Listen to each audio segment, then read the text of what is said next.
Hola, hola, buenas tardes, tengan todos y todas.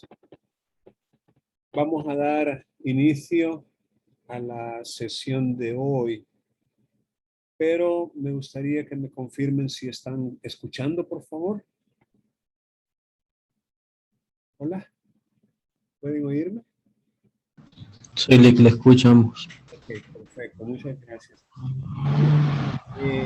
Entonces, tengan otra vez buenas tardes. Vamos a comenzar con la actividad. No sin antes recordarles que ya estamos en el análisis de la parte final de del proceso declarativo común. Ya hemos visto, digamos, casi todo lo relacionado con él. Solo nos queda hoy comentar un poco sobre los alegatos finales que forman parte de la audiencia probatoria en su parte final y la sentencia. La sentencia, que es el acto procesal del juez, con el cual se termina, digámoslo así, de manera definitiva en primera instancia, el proceso que se inició con la demanda. Entonces, antes de, digamos, de proseguir, y como siempre es costumbre mía, darles la oportunidad de formular a cualquier pregunta o interrogante que ustedes puedan tener en relación con los contenidos. Es decir, si ustedes tienen alguna duda de algo que a lo mejor han leído o visto y que no lo comprendieron muy bien, pues esta es una oportunidad para que puedan hacer alguna pregunta. Así que si ustedes tienen alguna pregunta, pues con mucho gusto yo les escucho y trato de dar una respuesta.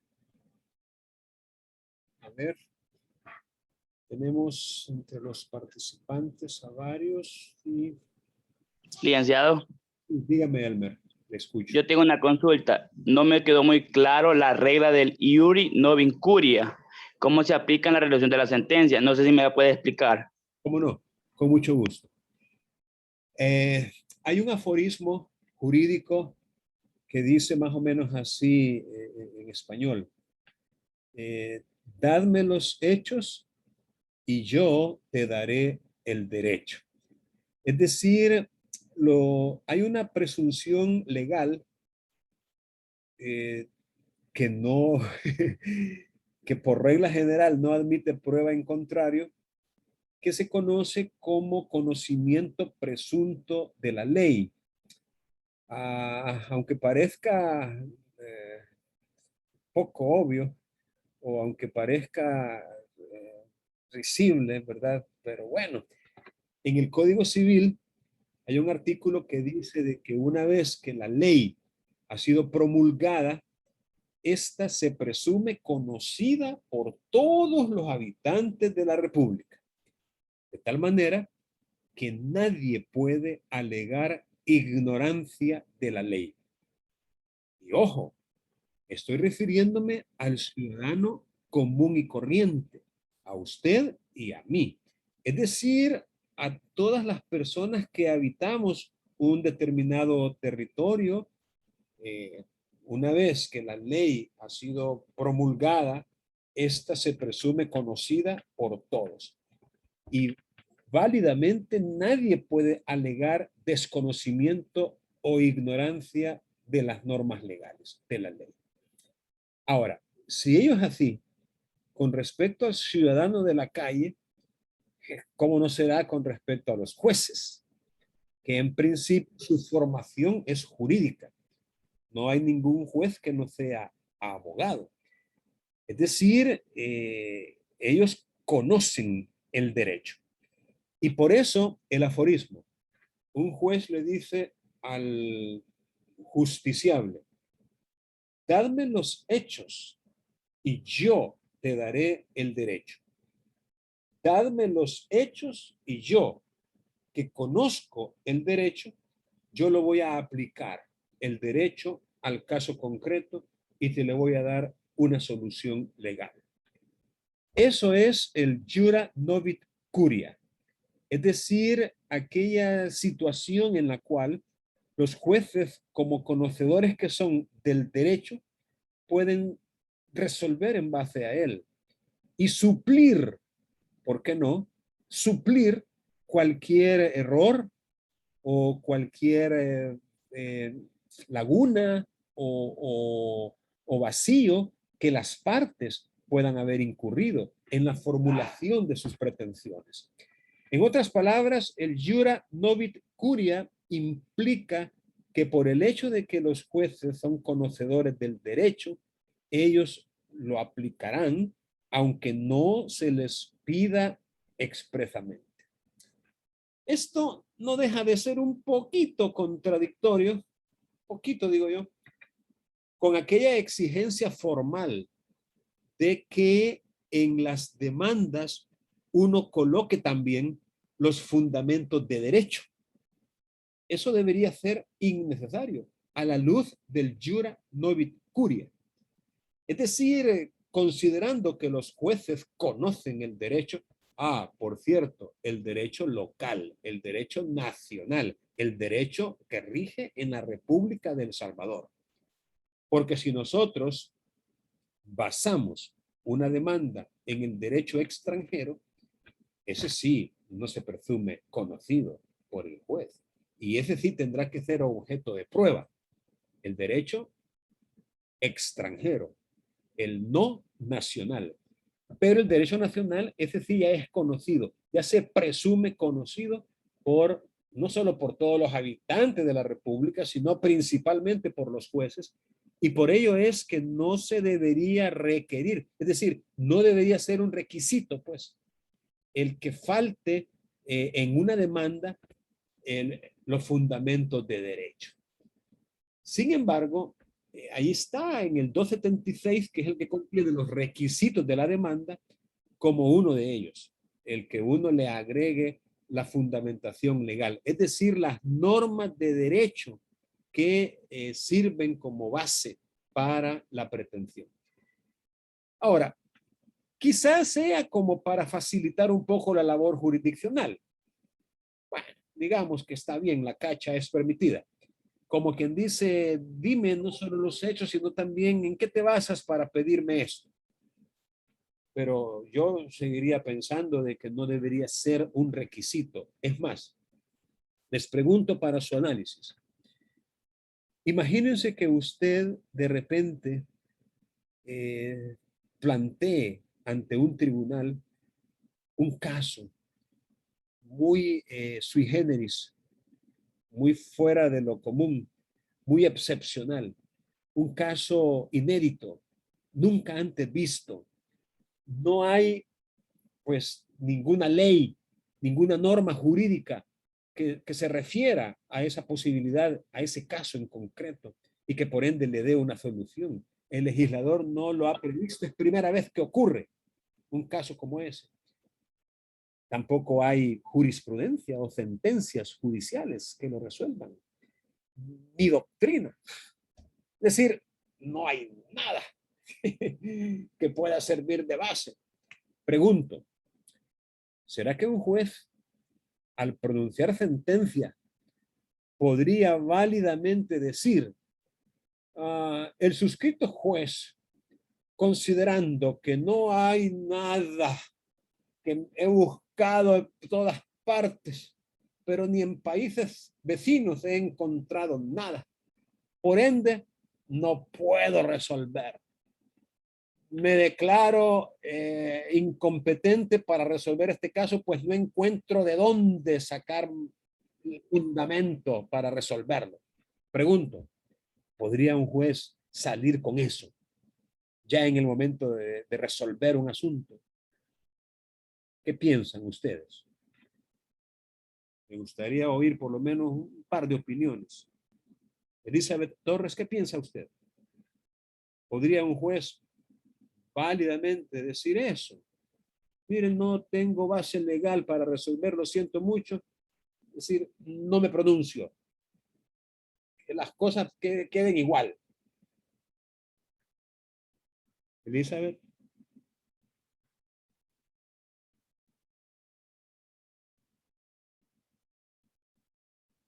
Elizabeth, a la 1. Elizabeth a las 2. ¿Me escucha? Sí, le oigo, María Mercedes, solo que usted no es Elizabeth. Sí, pues yo consideraría de que no puede dejar de resolver. Inclusive yo me acuerdo que hice mención de una prohibición la vez pasada cuando explicaba una de las preguntas y era el del no leaking, que el juez pues tiene el deber de resolver y no puede en este caso justificarse porque no hay en este caso un medio o algo. Él tiene que buscar la forma de resolver, ya sea en base a los derechos fundamentales o algún medio. Así es, así es. Gracias por participar. Usted tiene mucha razón. No sería válido, no sería apropiado, ¿no? Que un juez dijera eso, sino que en ausencia de una ley, el juez tiene que buscar otras fuentes para poder resolver el asunto, incluso jurisprudencia. Pero si no hay ni ley ni jurisprudencia, doctrina. Pero si no hay ley, ni jurisprudencia, ni doctrina, la ley le dice que utilice consideraciones de buen sentido y orden natural, como dándole a entender que igual tiene que resolver. Lo que no puede es dejar de resolver. Pero si no hubiera un fundamento legal o doctrinario o jurisprudencial, o como dijo usted, la teoría de los derechos fundamentales, igual él tiene que buscar razones de equidad, de justicia, de sentido común, de lógica, pero él siempre tiene que resolver. Es una obligación de resolver la que él tiene. De allí lo absurdo que resulta exigir un fundamento jurídico en la demanda, pues. Por lo mismo, si conoce el derecho, dentro del derecho está las diversas fuentes que debe utilizar para su decisión final. Y repito, uno puede andar más perdido, como dice el refrán, que Adán en el Día de la Madre, y citar normas que nada que ver con el caso. O sea, andar perdido, pues. Pero como hay que citar normas, vengo yo y cito el artículo 220 del código tal, que no tiene nada que ver con el caso. ¿Qué importa? Jura novit curia. Ya. El juez tiene que resolver en base a las normas que en verdad se apliquen, aunque sean distintas a las invocadas por la parte.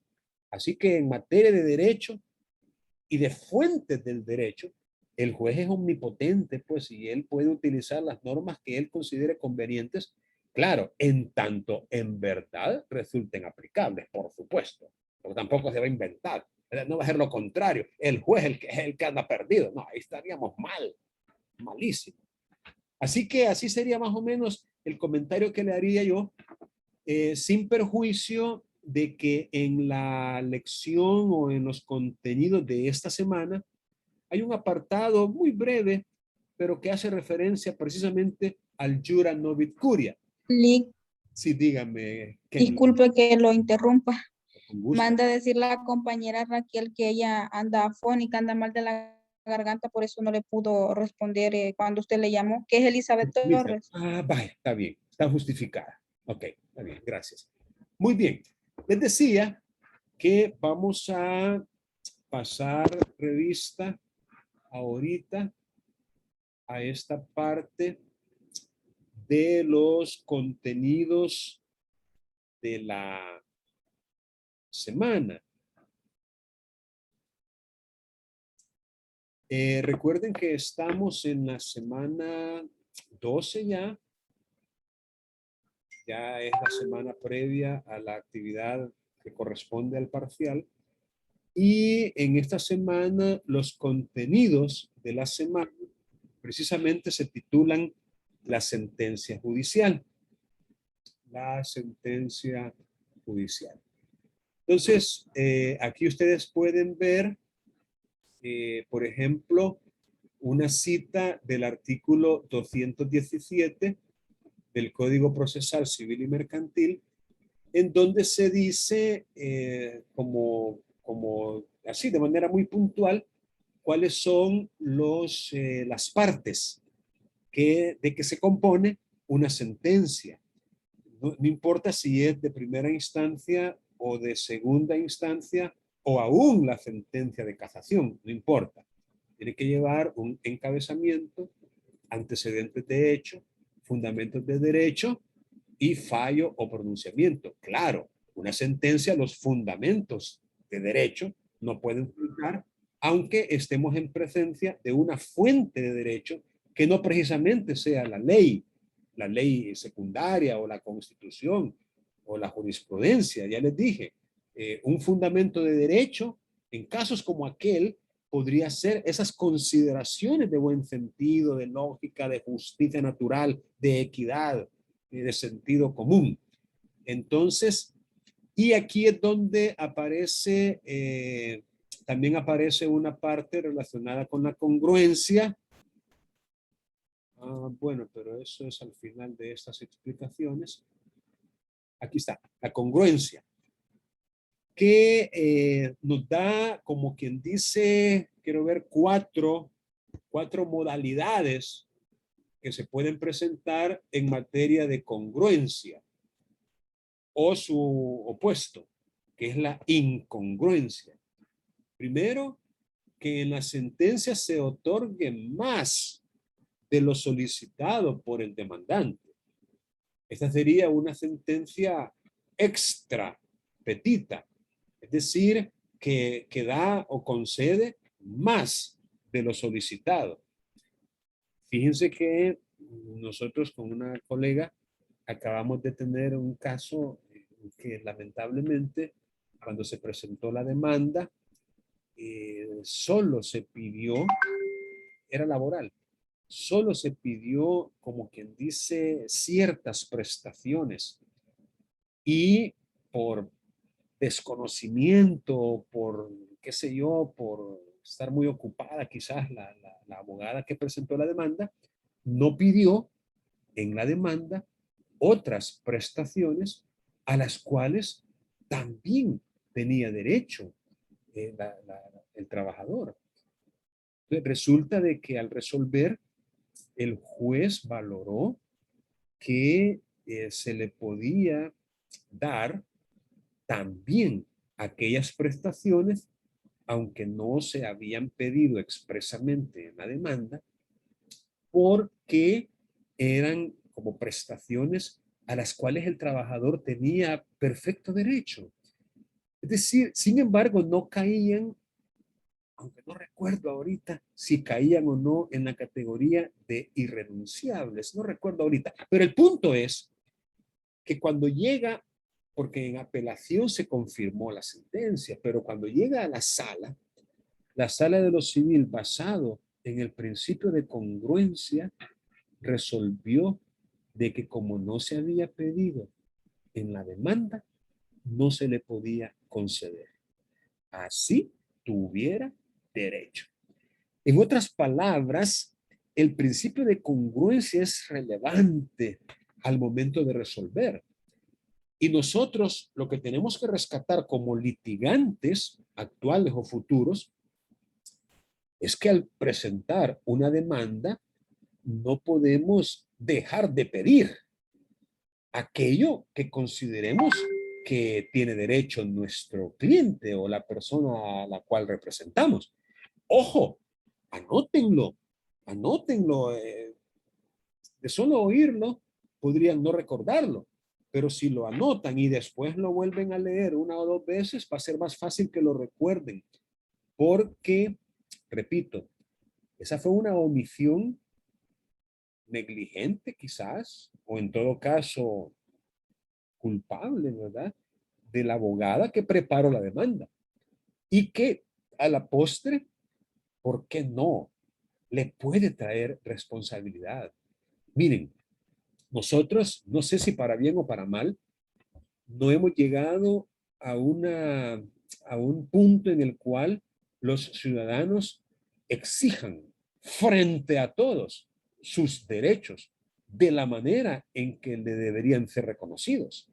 No hemos llegado a ese punto. Repito, no sé si para bien o para mal. Como en otros países, pues como quizás en países europeos o en Estados Unidos mismo, donde, no hombre, allá pues hay una cultura de responsabilidad muy marcada. Entonces, si un profesional comete un error, no hombre, allá le puede salir carísimo. Un médico, por ejemplo, con una mala praxis.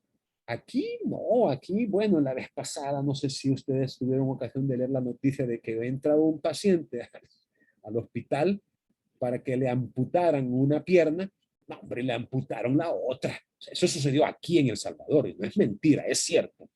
Y bueno, no crean ustedes que lo indemnizaron, va por nada, o sea, eso quedó así. Entonces, ¿qué quiero decir con esto? A lo mejor cuando usted ya empiece a litigar, la cultura haya cambiado. A lo mejor el cliente suyo sea uno que se ha criado y hecho su fortuna en otro país y ha venido aquí tal vez a establecerse, a invertir, porque es de aquí, y lo contrata a usted.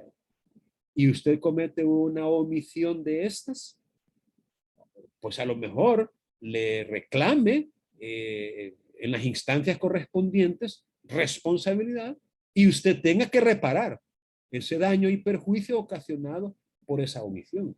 Entonces, es bueno saber, pues eso, ¿no? Ya pasó, ahorita mismo estamos en ese trámite con la colega, en donde por no haber incluido en la demanda ciertas prestaciones, y aunque el juez las concedió en su sentencia, pero a través del recurso y basado en la inobservancia del principio de congruencia, la sala modificó la sentencia y le quitó todo aquello que el juez le había concedido. ¿Y por qué se lo quitó? Porque se había otorgado más de lo solicitado por el demandante, más de lo pedido. En otras palabras, la congruencia es eso, es una identidad casi perfecta entre lo que se está pidiendo y lo que se está concediendo.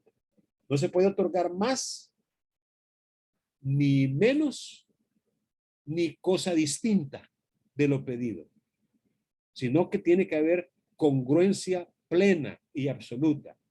También hay incongruencia cuando se omite resolver total o parcialmente las pretensiones contenidas en la demanda, las pretensiones de las partes en la demanda o en la contestación. Así que después de esta parte de la congruencia, aquí quería llegar yo. La regla del jura novit curia implica que los jueces no tienen la necesidad ni la obligación de ajustarse a los razonamientos jurídicos que les sirvan para justificar sus fallos a las normas aducidas por las partes. O sea, por mucho que usted en su demanda o en su contestación mencione o diga expresamente, esta pretensión se basa en el artículo tal del código tal, por mucho que usted lo diga, el juez no tiene ni la necesidad ni la obligación de ajustarse a esos razonamientos o a esos fundamentos jurídicos, ya que pueden basar sus decisiones en fundamentos jurídicos distintos. Obviamente, en tanto no alteren la acción ejercida. A eso se refiere el jura novit curia, al hecho de que los jueces conocen el derecho y por ende están en libertad de aplicarlo de la manera que ellos estimen conveniente su aplicación. Bien, gracias por la pregunta, Elmer. Si alguien tiene alguna otra pregunta por ahí, recuerden que es importante preguntar. Es más, no sé si ya cursaron o están cursando una asignatura que se llama técnicas de litigación oral. En esa asignatura ustedes van a aprender a formular preguntas para podérselas hacer a las partes, a los testigos, a los peritos, cuando ustedes intervengan en audiencias probatorias, representando los intereses de personas que tienen un conflicto y que lo han llevado al ámbito judicial para su resolución. Ahora, usted tiene pues que aprender a hacer preguntas, a formularlas adecuadamente, de tal manera que no resulten objetables por nadie. Entonces, si no tienen preguntas, déjenme mostrarles también, siempre aquí en la semana, la actividades de evaluación, dice aquí un foro de opinión. Un foro de opinión para ser evaluado formativamente y que tiene que ser resuelto de manera individual. Este foro es bien sencillo, miren. Lo que tienen que hacer es formula preguntas pertinentes en torno a todos los contenidos vistos respecto a la audiencia probatoria. Y luego trata de responder a las preguntas que formulen tus compañeros. Y la pregunta que no supere las 100 palabras. Eso es como quien dice la actividad que se ha programado para esta semana.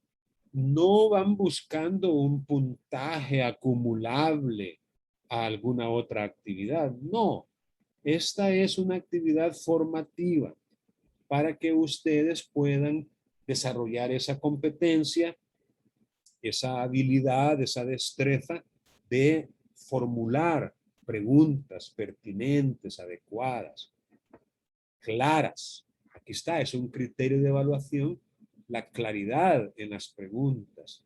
Luego, al responder, que utilicen argumentos jurídicos pertinentes, acompañados de referencias legales atinadas. Entonces, esta es una actividad que pues, podrá cumplir su objetivo, que es el de ayudarles en su proceso de formación, en la medida que ustedes participen, pues. Pero si no participan, pues no hay mucho que uno pueda hacer como docente. Eso es como ahorita, ¿no? La idea de las videoconferencias, siempre lo he dicho, es que ustedes tengan la oportunidad de recibir retroalimentación. La oportunidad de recibir explicaciones adicionales, aclaraciones, o sea, respuestas a sus preguntas. Pero si no tienen preguntas, pues resulta un poco difícil para uno como docente ayudarles en ese proceso. Así que voy a repetir. ¿Tienen alguna pregunta por ahí? Claudia, Erika, Alejandra, Ever, Person. Nombres hay bastantes. Como que no hay nadie, mano. Leticia, Marjorie, Melissa. Hombre, si está llena la clase hoy. Pero están y no están al mismo tiempo. Bueno, si no tienen preguntas, debo asumir que tienen claro todo lo relacionado con los contenidos de esta semana. Los alegatos. Yo quería hacerle una pregunta respecto a los alegatos finales. ¿Sí? En los alegatos finales, yo leyendo el código, tengo entendido, no sé si estoy en lo correcto, pero la estructura de estos consiste en el que se debe de establecer dentro de esto los hechos, pero de la mano con los medios probatorios que estos acreditan determinados hechos, ¿verdad? Esto sería lo esencial dentro de esto y lo que se pide y las peticiones, o que ahí me aclara respecto a la estructura de esto, y el tiempo adecuado para decirlo. ¿Cuánto sería el tiempo máximo? Y Ok, muy bien. Excelente pregunta porque es pertinente y tiene que ver con los contenidos de la semana y no solo eso, sino que es importante O sea, usted va a una audiencia probatoria, se produce la prueba sobre los hechos controvertidos. Recordemos eso. Los hechos controvertidos son los que se van a probar. Los otros hechos, ya sea que fueron admitidos por las partes, estipulados por ellas de común acuerdo, que son hechos relevados de prueba por ser notorios, evidentes, o el derecho nacional, eso no se prueba. Pero aquellos hechos en los que no hay acuerdo, en los que no hay conformidad, en los que una de las partes dice fue de X manera, pero la otra dice fue de Y manera, es decir, no hay acuerdo, hay controversia, hay contradicción, eso es lo que hay que probar. Entonces, usted va y produce la prueba. Y usted lleva una carga muy grande allí, muy fuerte. Le pongo un ejemplo. Una vez que el juez ha identificado y juramentado y explicado a los testigos y a los peritos, créanme, el juez se va a dirigir a usted, licenciada Castro, licenciada Cruz, licenciado Salgado, su testigo. Eso le va a decir, su testigo. Eso es todo. Su testigo. Ajá. Y entonces, ¿y usted qué va a hacer cuando escuche su testigo? Obvio, ¿no? Ahí usted lleva la carga de ir y comenzar el interrogatorio directo de su testigo. Y cuando termine de interrogarlo, el otro abogado le va a preguntar al juez, ¿desea contrainterrogar al testigo que acaba de declarar? Ajá, y entonces, ¿qué va a hacer usted? No, señor juez, no, señor juez, ya le metió toda la prueba sin usted decir pío. Ajá, qué bonito. ¿Va? O sea, no, usted también debe tener las herramientas necesarias y suficientes para poder desacreditar al testigo o invalidar su testimonio a partir de la confrontación que usted le haga. Claro, eso es materia de otra asignatura, es harina de otro costal, digámoslo así, pero igual, usted es el que lleva ese peso, esa carga de probar, ¿verdad? Y tiene que desarrollar las estrategias, las herramientas, la técnica para poder hacerlo. Ok, termina la parte esa de producir la prueba y entonces viene el juez y les da turno de palabra. Es decir, su turno, licenciada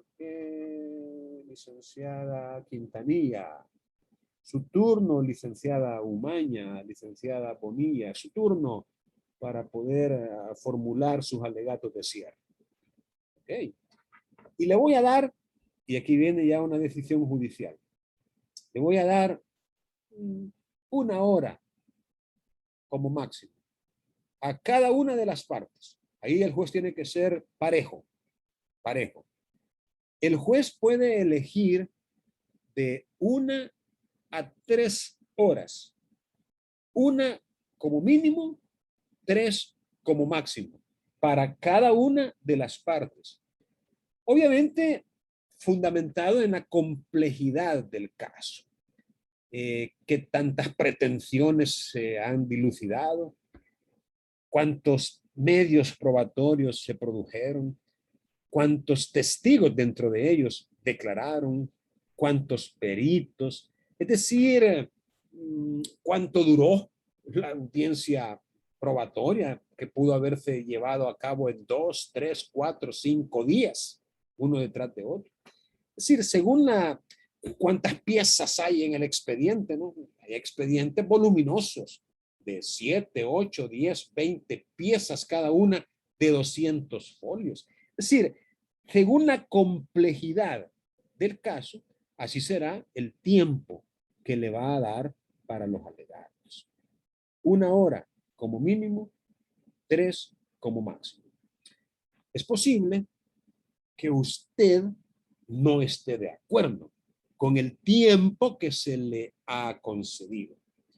Entonces usted puede, de manera muy respetuosa, plantear en audiencia un recurso de revocatoria que se rige por las reglas de la revocatoria. Es decir, hay una infracción legal que usted estima que se ha cometido, una infracción, y una sucinta explicación verbalmente, porque es en audiencia. Una sucinta, una breve y concisa explicación de qué manera se ha infringido. Aquí prácticamente la infracción legal podría ser que no se atendió a la complejidad del caso al momento de señalarle el tiempo. Señor juez, con todo respeto, este caso es complicado. Mire, son 6 testigos los que declararon, 4 por la parte demandante y 2 por la parte demandada. Hay 2 peritos. Hay mucho que analizar respecto a esas declaraciones. Considero que 1 hora no está de acuerdo con la complejidad del caso. Le pido que revoque, por favor, su decisión y que me conceda 3 horas. ¿Ok? Auditur altera pars. Óigase a la parte contraria. Veamos qué es lo que tiene que decir el abogado de la parte contraria, a ver si coincide con usted.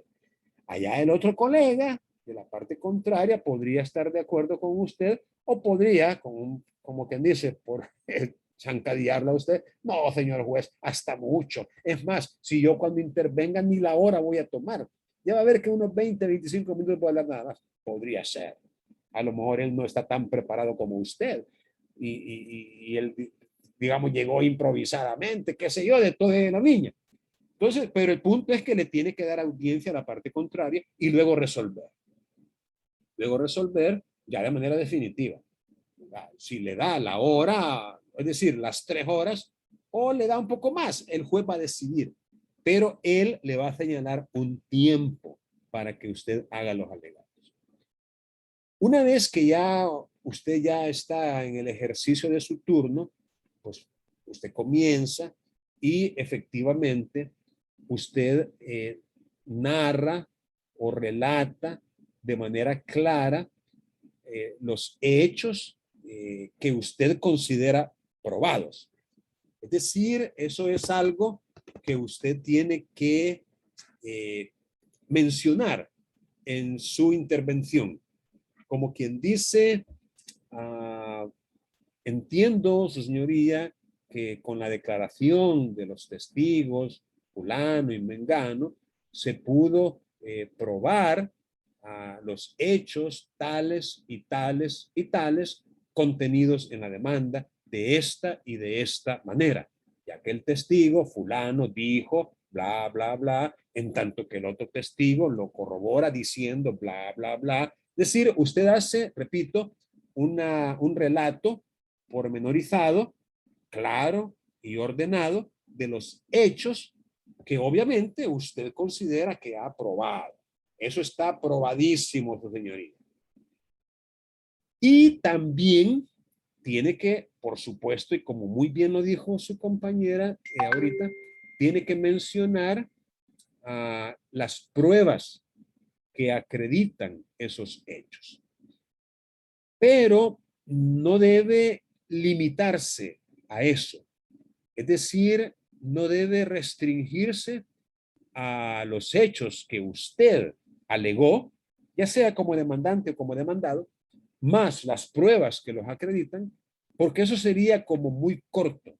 Se quedaría en su alegato muy corto, ya que el código dice que usted también puede argumentar la insuficiencia de prueba respecto de los hechos que fueron alegados por la parte contraria, así como aquellos hechos que según usted que fueron alegados por la parte contraria, pero que no han sido establecidas su certeza, su realidad.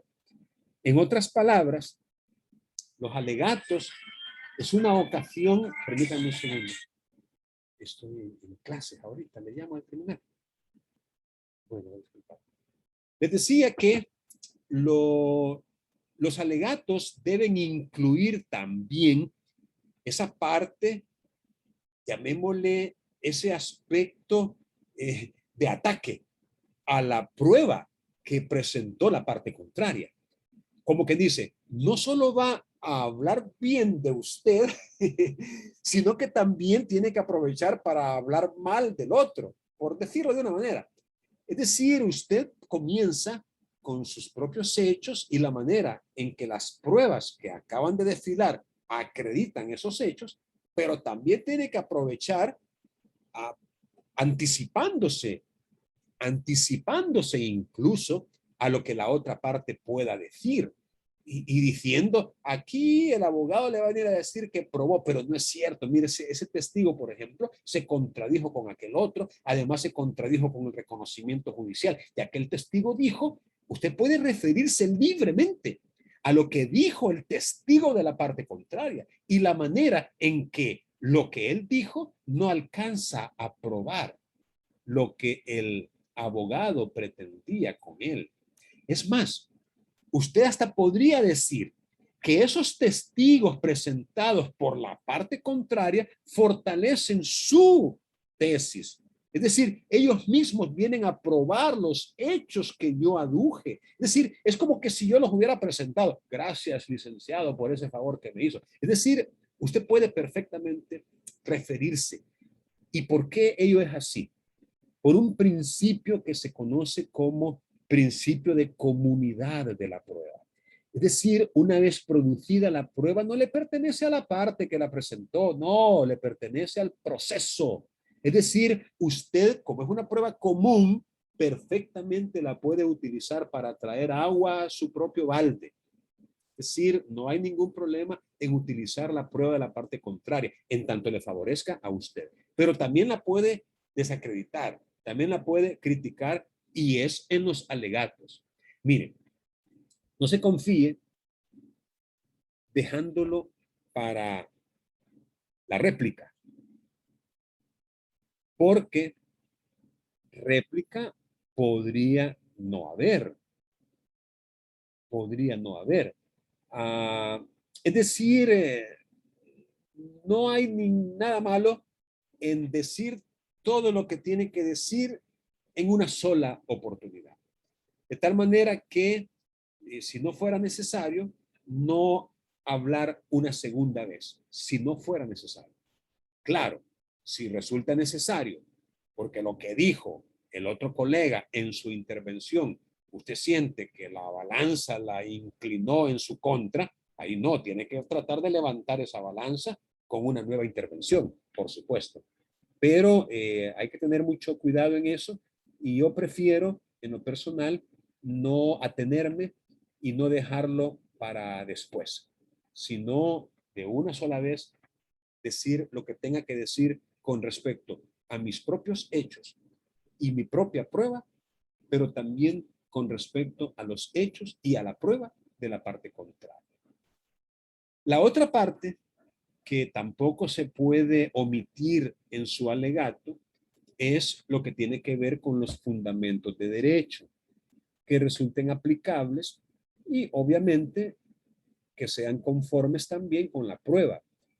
Es decir, podemos también en los alegatos hacer referencia puntual a las disposiciones legales que fundamentan nuestra pretensión y también a aquel otro tipo de fuentes del derecho, como podría ser la jurisprudencia, la doctrina, en el alegato, perdón. Es decir, es válido mencionar también las disposiciones legales que entendemos aplicables y poderlas en el alegato hasta leer y explicar en nuestras palabras la manera en que esa normativa resuelve el caso a nuestro favor.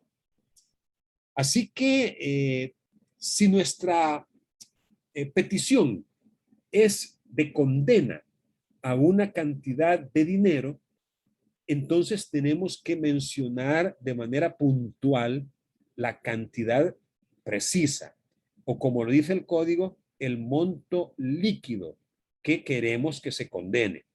Es decir, no dejar aquello, como quien dice, a la suerte o decir, no, pues el tribunal sabrá a cuánto condenar. No, nosotros tenemos que mencionar expresamente, en el caso de que nuestra petición sea de condena, la cantidad de dinero y los distintos conceptos en que pretendemos que se condene al demandado. Entonces, esa es como quien dice la respuesta a su pregunta en cuanto a los alegatos de cierre o alegatos finales, que no debemos contentarnos con hacer referencia a nuestra propia prueba y a los hechos que hemos acreditado, sino aprovechar para referirnos a la prueba del adversario y a la manera en que no logró su objetivo de acreditar los hechos contenidos en sus respectivos alegatos, ya sea si es el demandante o si fuera el demandado en su contestación. ¿Alguna otra pregunta que tengan por ahí? Porque vamos a tener una pequeña actividad relacionada con la sentencia y con la estructura de la sentencia. Miren, esta actividad la pueden venir a buscar a la parte donde dice tareas. Vamos a publicarla, creo que no lo está todavía. Y aquí está. Se llama Sube aquí evidencia, comentarios sobre sentencia. Aquí está, miren. Sube aquí evidencia, comentarios sobre sentencia. Esto es lo que van a trabajar ustedes ahorita, en el tiempo que falta para que termine el bloque, que es como, quiero ver, como 50 minutos. 50 minutos. ¿Qué van a hacer? Miren, se van a venir aquí a un explorador de internet, puede ser Chrome o cualquier otro, y van a irse al sitio de la Corte Suprema de Justicia, el Centro de Documentación Judicial, que como saben se llama jurisprudencia.gov.sv. Se van a venir aquí y estando aquí se vienen a secciones de búsqueda. Y dentro de secciones de búsqueda, donde dice jurisprudencia, búsqueda general. Hacen clic aquí y estando aquí se vienen a cámaras. Cámaras. Porque vamos a analizar una sentencia nada más de cámara. Lamentablemente los juzgados de lo civil y mercantil no publican sus sentencias en este sitio. Si se fijan, no hay ningún juzgado de lo civil y mercantil. Lamentable, porque sería una fuente muy valiosa de información si lo hicieran. Entonces vamos a utilizar una sentencia de cámara. Asegúrense que sea una cámara que conozca del ramo civil, porque nos interesa una sentencia civil y mercantil. Puede ser esta cámara de la primera sección de Oriente, puede ser cualquiera de las de San Salvador, cámara primera de lo civil, cámara segunda de lo civil, cámara tercera de lo civil, puede ser la de Santa Ana,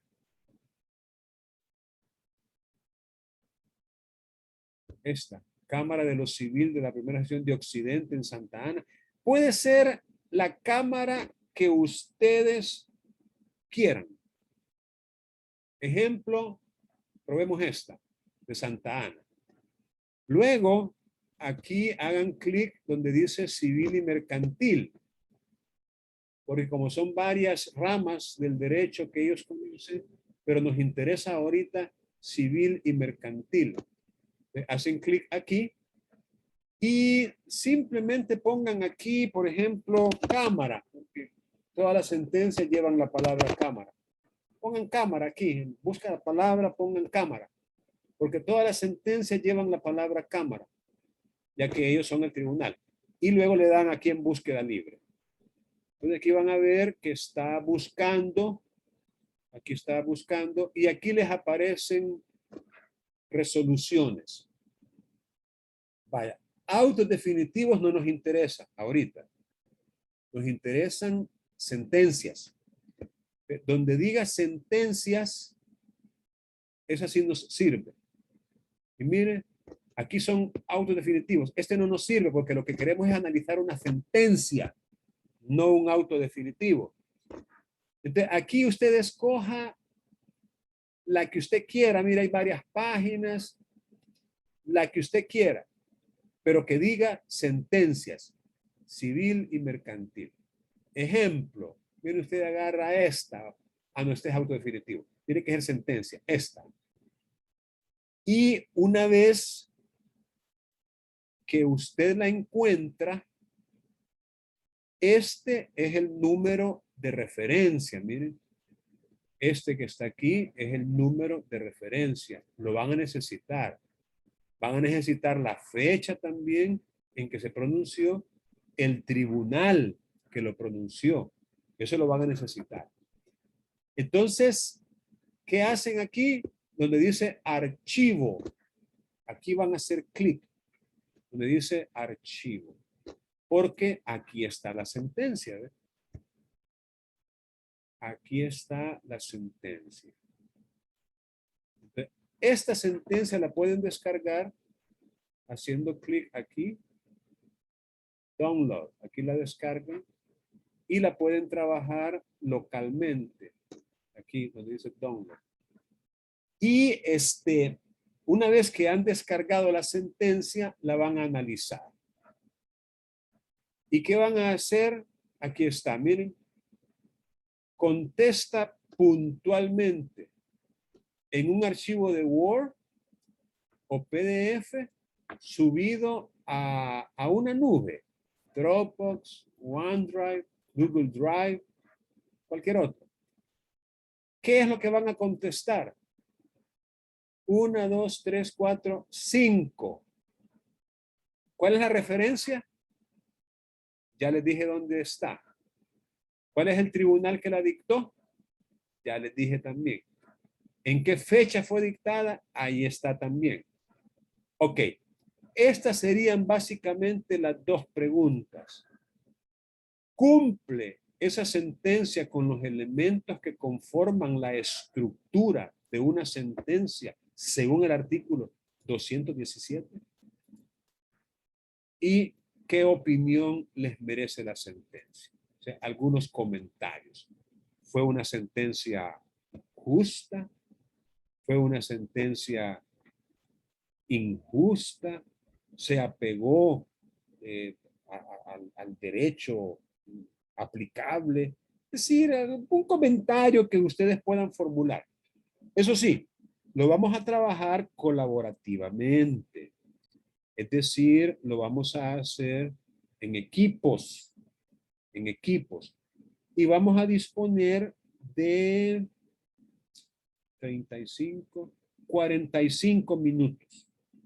Es decir, durante 45 minutos en equipos de, quiero ver de cuánto sale bien, yo creo que podemos hacer equipos de 4 personas.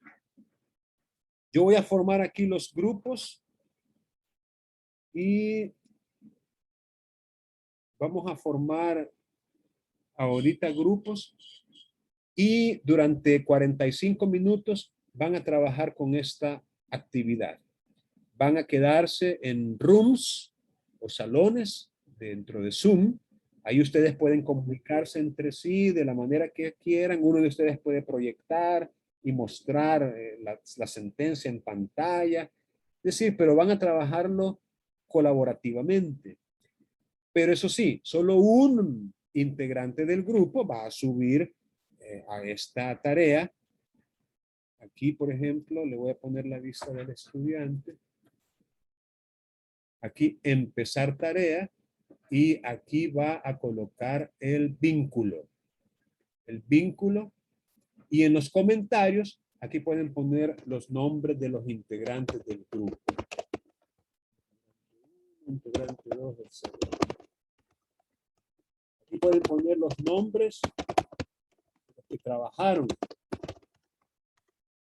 la actividad.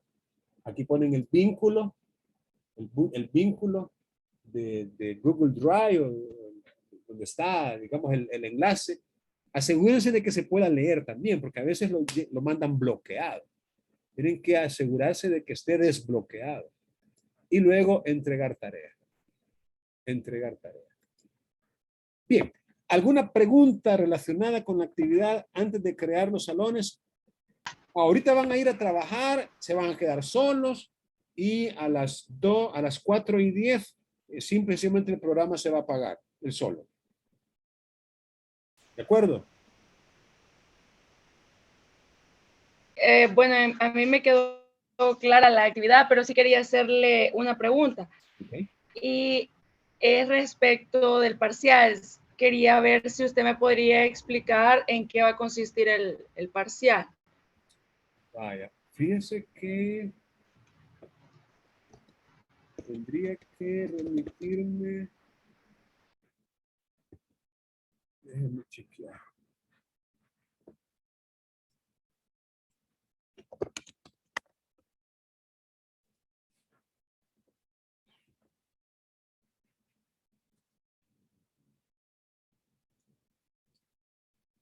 Vaya. El parcial que corresponde a la semana 13. Dice...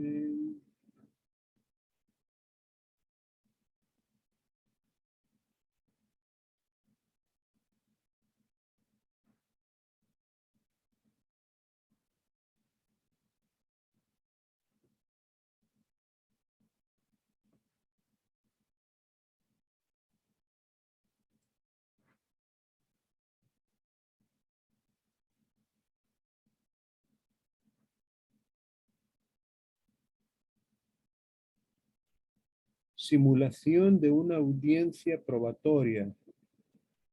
Alegatos finales y sentencia. Sí. Simulación de audiencia probatoria.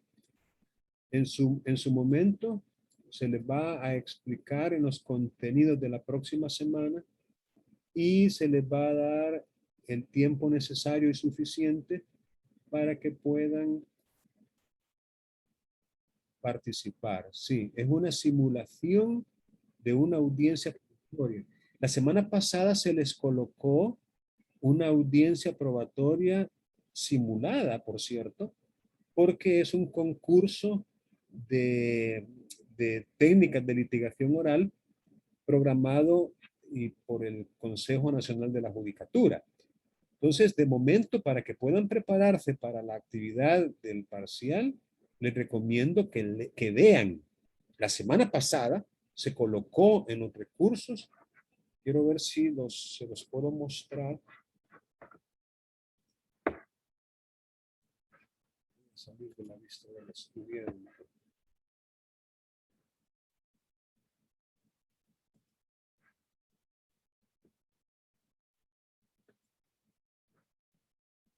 Aquí en la semana 11, en los recursos complementarios. Aquí está, miren. Simulación de audiencia probatoria en concurso interuniversitario.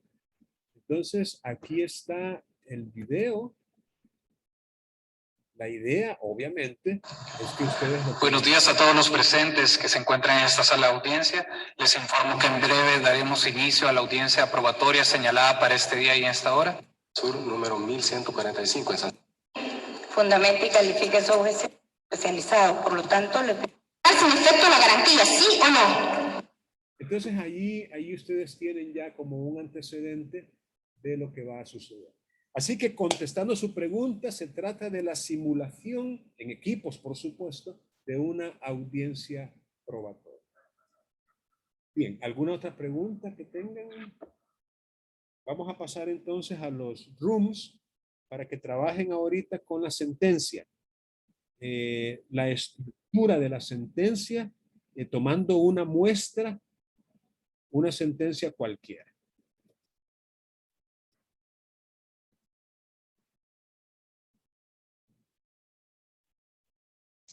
Licenciado, una pregunta. No veo ahí la actividad en evaluaciones, no veo ahí eso. La actividad que vamos a hacer ahorita. En tareas está. Ah, en tareas, yo pensé que en evaluaciones. En tareas la busca. Está bien, gracias.